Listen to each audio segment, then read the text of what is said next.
Hey guys, welcome back. So we're back here with our flip-flops today, but instead of doing earrings, I decided to make a keychain. So I printed out a 1 3/4 and a 2-inch. I think the 2-inch might be too big. So I'm going to do the 1 3/4, and if I have enough, I will come back in and do earrings. So this I want to make thicker than earrings, because obviously you don't want your earrings much thicker than a 0 on a pasta machine or a 1 or whatever. So the keychain, though, I want to make it close to what you would see it if it was, like a little imitation flip-flop. So everything here is at a 0. I've got 2 black, one for the bottom, one for the top, and then I have all these colors. So I've got the red, the orange, and the only thing I'm going to do is I'm going to just take the I'm going to take my brayer and just make these smaller. I probably should have waited before I cut the black though, because this is going to stretch out long, because obviously I don't want a keychain that big. That's pretty thick, and that's without the black. So I just kind of tossed them on top of each other. And now we're just going to stretch it out. But I feel like I I wanted the orange. Ah, darn it. Oh well, that's okay. I put the orange on the other side. I wanted it next to the yellow. So you got like a gradient going. But that's okay. Now you could do this as the Skinner blend.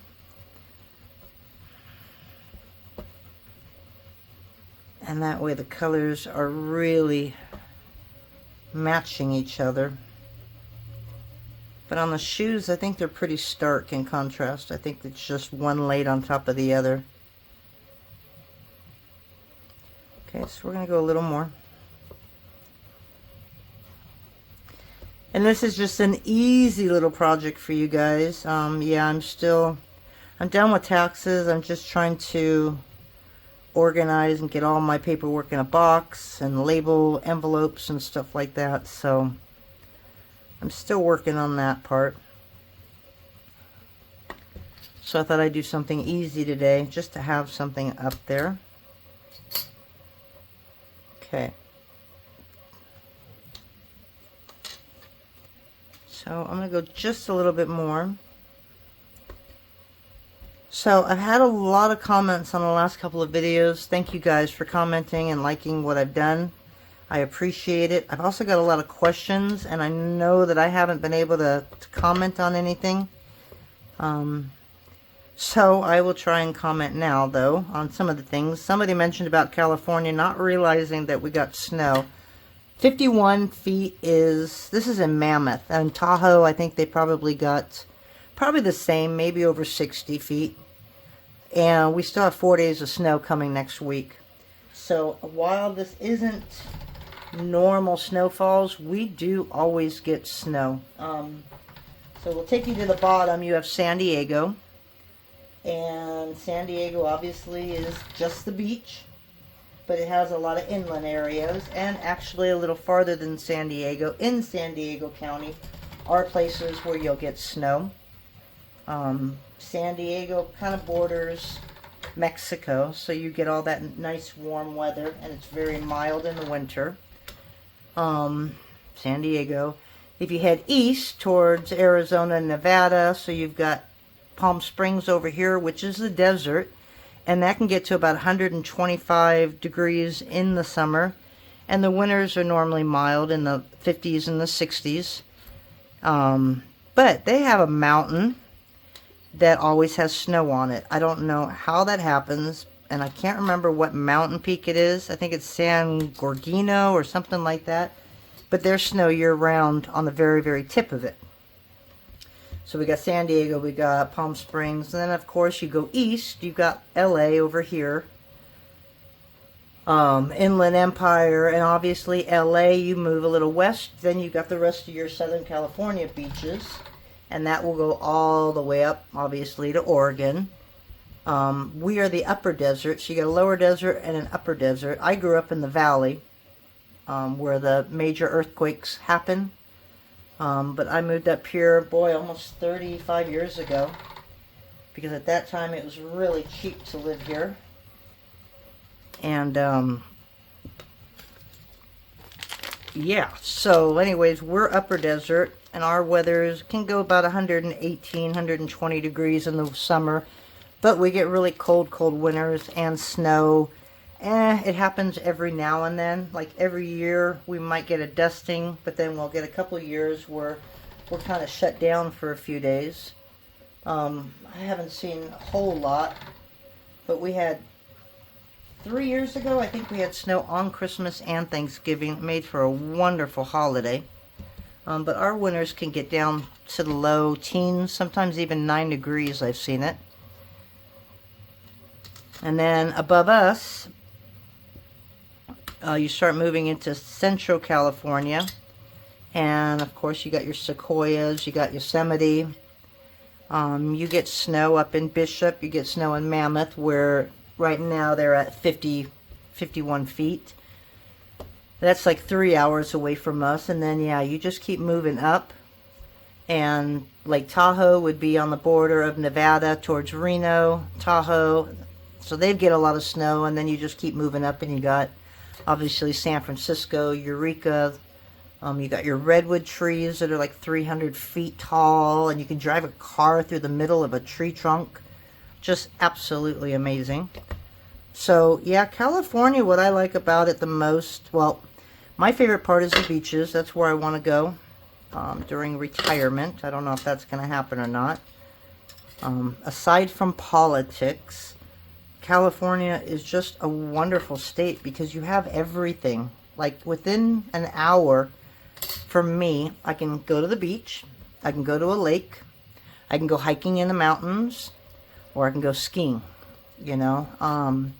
The lower desert's only 2 hours from us. The San Diego is only 3 hours from us.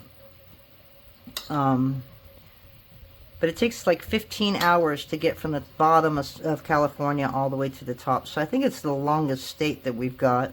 Probably the biggest to get through it.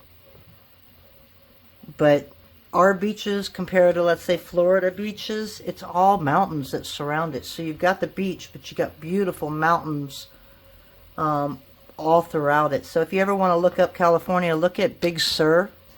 Some of those cliffs are really, really tall, and I do not like driving on that road. I haven't in years, and I probably won't because it's just all cliffs. It's a gorgeous scenery, but not for somebody that panics really easy. But yeah, if you take out all the people in California and just look around you, it's just absolutely beautiful. And I love this state. Born and raised here. I moved to Arizona for, I think, 1.5 years and just wanted to come back home. And I ended up doing that. So, alright, so here we got our finished piece. And as you can see, that was really easy. I didn't use the pasta machine after that first initial thickest setting. I just used the brayer to get it to where I want it to go. And then I put texture on both sides because I remember the shoes, they weren't smooth on top. They were kind of textury, so I think this would go perfect. So I can make a pair of earrings, but I think it's going to be a really thick pair of earrings.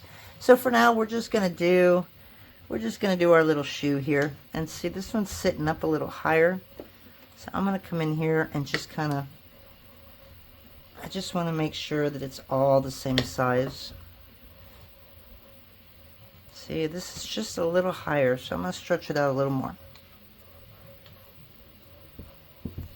Then I'll take this and make sure we got the same pressure on it all. Alright, so like I said, this is such an easy project. So we're going to put this right there. And that's going to be our keychain. And it's going all the way almost to the brim of that cutter. I guess I can make a couple keychains.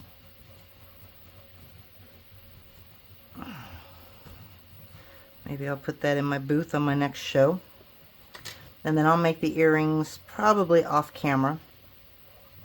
And one thing to mention, you guys wrote it in the comments. Yes, these were called thongs. Thank you for reminding me of that. They weren't called flip-flops back then. We called them thongs.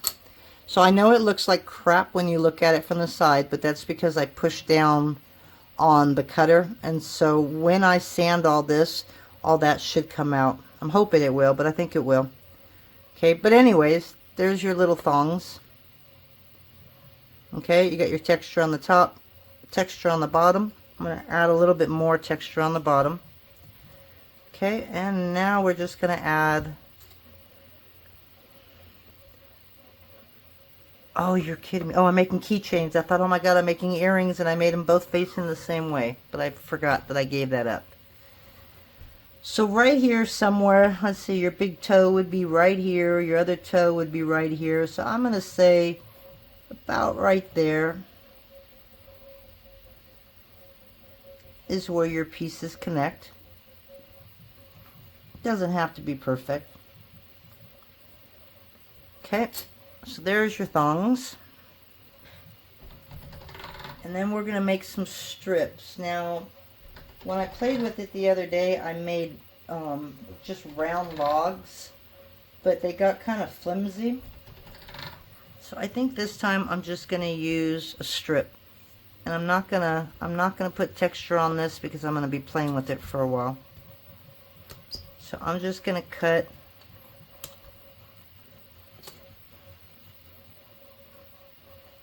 couple strips, and I'm just going to try and make them as even as I can. I don't think I need that much. And obviously you're going to need two. So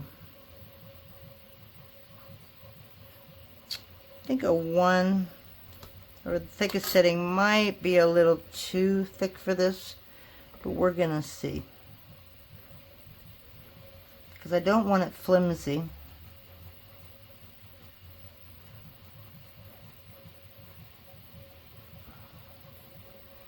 Alright, so I'm going to do this, but I'm going to do it at a number, I'm going to do it at a 2. Let's see how that turns out. And now I got a bunch more black here.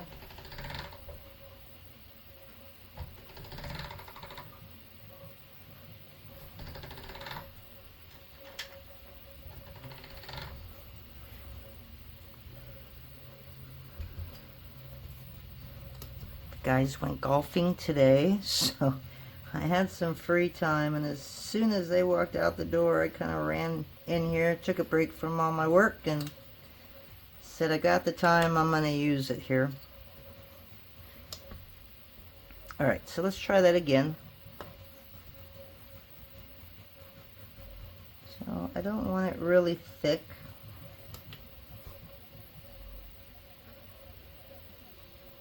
Thinking about right there.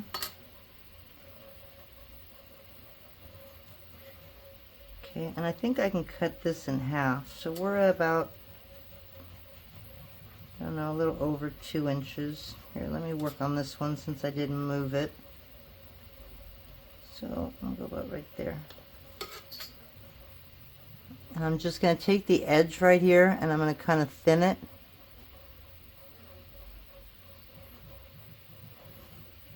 And I'm going to do the same on that one. I'm just going to kind of squish it. Because I'm going to put these two together. See, just like that. Just attach your top. Squish them together.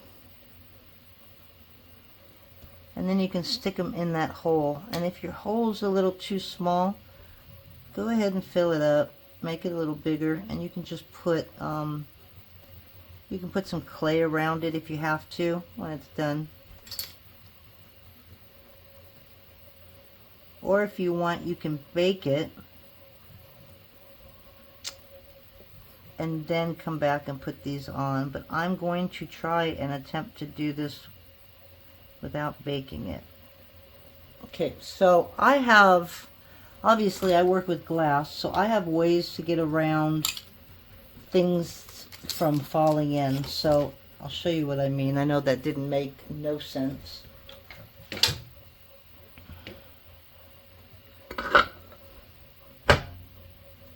Okay, so I've got this rod here. And if you got anything stainless steel, you could even use a Christy Friesen tool if you have to. It's stainless steel. It should be okay in the oven. You know, maybe I'll do that. Okay, and I'm just setting that right there.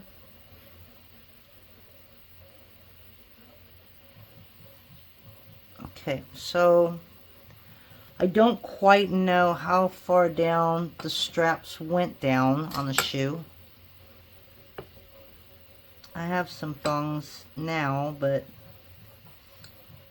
I'm not sure if it'll really matter.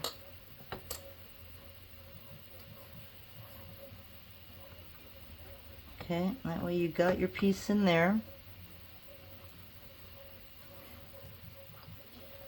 I just feel like this has got to come over a little more.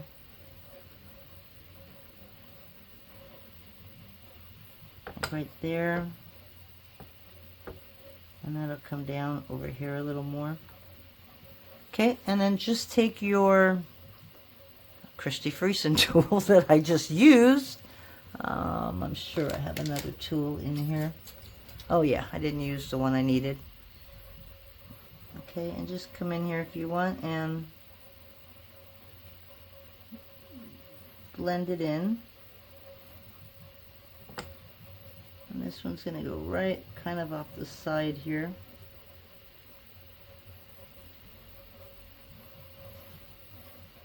Okay, the minimal amount that you need to touch it is what you want. You don't really want to touch this too much. That's why a lot of times I'll bake it before I put this on. Okay, so now I'm just going to kind of flatten this a little bit. Put a little texture on top.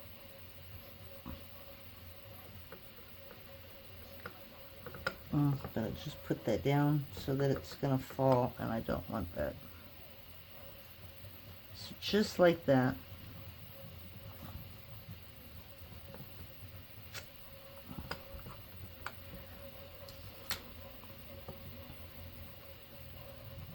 I want that to stay up. Just like that. So I'm going to put another little rod right underneath that. Okay, so we're going to leave that alone. Hopefully that won't be too hard to get it in the oven. And then what I'll do is I'm just going to take a little piece of black right here.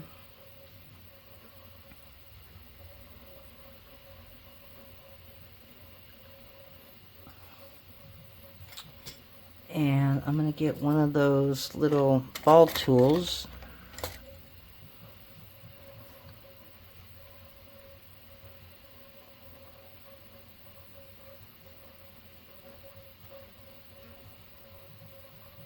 And that way we're going to make sure that that just sits inside perfectly.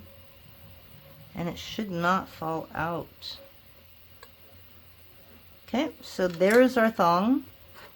So I'm going to try and get this in the oven just like this. I'll show you a little bit of what it looks like. Oh, I don't know if it's going to let me show you really nice, but okay, we're going to go ahead and put that in the oven without hopefully this falling on the ground. And I'll set it up there nicely once I get in there. And then I will come back and show you what it looks like when it's baked. Guys, so we are back. So first of all, let me tell you that we ended up redoing our shoes. Remember, we made 2 of the keychains and one with them not the earrings that I made off camera. So let me show you what happened. And these are dirty and ugly because I didn't clean them after I sanded the side. So when I laid that metal bar underneath that, I think it was a Christy Friesen tool, but no matter what you use, if you put something under, it left the little ridge here. So that was problem number 1. I mean, the straps turned out okay, but I got that big hole there. Second, when I put this one down into the clay, I didn't check the other side to make sure that I was not at the very end, so that got messed up. Same with the little earrings we made. I had that little piece stuck in right here. I mean, it's not noticeable that much, but it's there. So we went ahead and did it again. So this time what I did was I cut it out like you normally would, and I baked it. I baked it after I made this base only. And then when it came out, it was so easy to sand the sides, and I didn't have to worry about breaking these if my hands were moving while I was trying to sand it or something like that. It was just easier to grab. And as you can see, can't really see, I know. It turned out really cool. So there is our keychain, and there's our side with the rainbow, and it's perfect all the way around. So for this, I am just taking a big jump ring, and I had it and I took it off, and of course, you know me, I lost it. So we're gonna grab another one.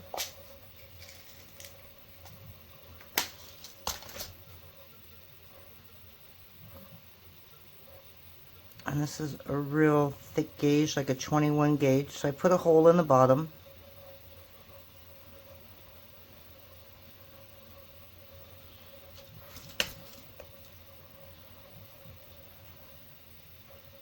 And these are my horrible pliers, unfortunately. So hopefully I bend these the way they're supposed to go. And then you work harden them, go back and forth until you feel it really stiffen up. And then you will know that they won't come through, or they won't open up really easy. Okay, oop, nope, I'm not done. I am not done yet. Found some really big chain. And then I'm just going to turn that so that the hole is in the inside. Okay, and there you go, you got your keychain. Okay, and then on the earrings, well, I haven't quite figured that one out yet. So the jump rings I'm about to use will not be the ones I probably end up using.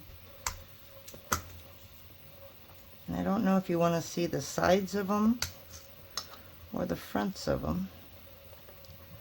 So we're going to pick that up anyways. I'm going to put that one through. Oops. And we'll take this little one, and that way we know that it's going to hang front ways. And then I'll pick these up and let you see the sides of these. These turned out really good too. So I'm kind of happy that they actually worked.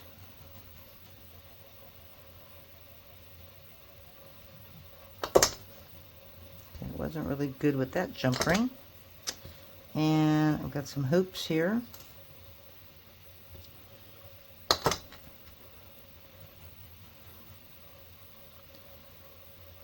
Thinking I want to put it in that way. Yep. I always put these on backwards. Okay, so that one's down.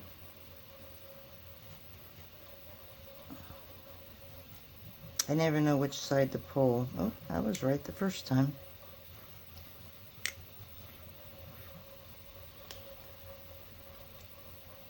And I'm thinking it's this way. Yep.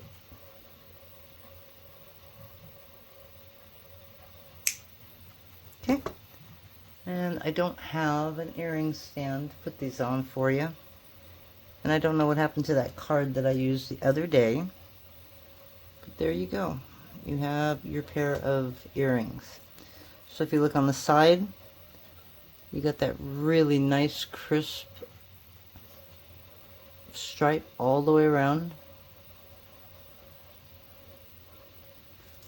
And same as that one. And what I did, after I sanded it, I went over with a Posca marker, black marker, to make the black really black, because it was kind of like a dingy black. So I just went over with acrylic. You can use paint, you can use the marker, and then I threw them back in the oven for, I think, 20 minutes just to set it.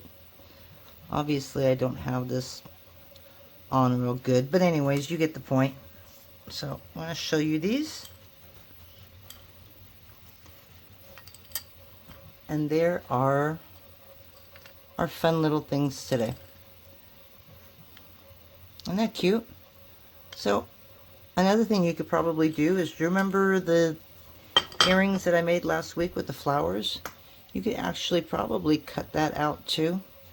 And here, we can do one. I don't think I have enough to make two, but, ooh, well, do I have enough to make a keychain? No. Okay, so what we can do really quick,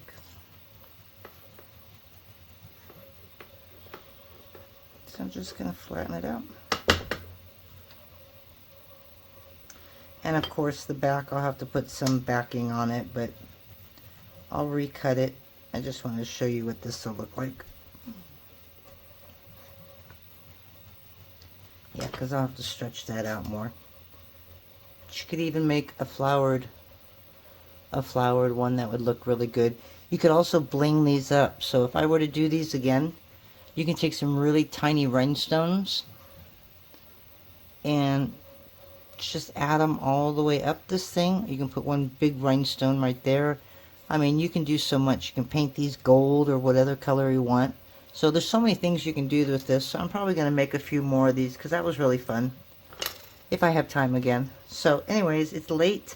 I'm going to let you guys go, and we'll see you back here in a couple days. I hope you like it, and I guess we'll talk to you later. Oh, before I go, these cutters are number 25 on my website. I will link them in the video so you don't have to go searching for them though. So you guys have a great rest of your evening, and I will talk to you later. Bye.